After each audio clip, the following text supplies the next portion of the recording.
नवरातको 7औं दिनलाई भवानी महाकाली सृष्टि हुने दिनको रूपमा लिइन्छ। महाकालीलाई नेपाल भाषामा मसाङ अजिमा भनिन्छ। महाकाली नारी शक्तिको एक अनुपम उदाहरण हुन्। महाकाली सार्वभौमिक शक्ति, समय, जीवन, मृत्यु, पुनर्जन्म र मुक्तिसँग सम्बन्धित एक भयंकर देवी हुन्। पुराणका अनुसार देवी काली भगवती दुर्गाको रूप हो।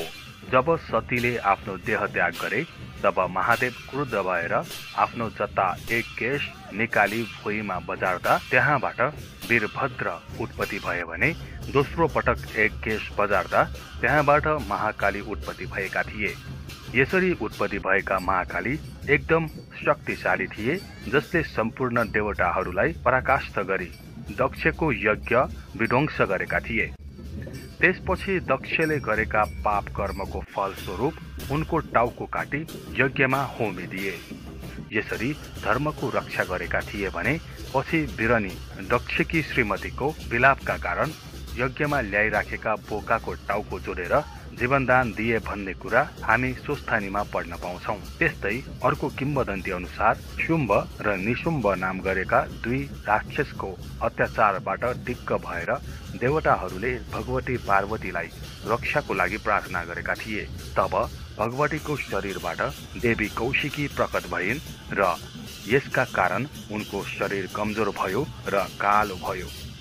त्यसैले उनलाई कालिका वा काली वा महाकाली भनेर चिनिन थालियो।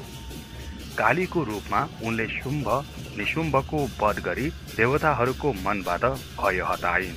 त्यसरी नै अर्को पौराणिक कथा अनुसार रक्तबीजालाई देवताले मार्न सकेनन्।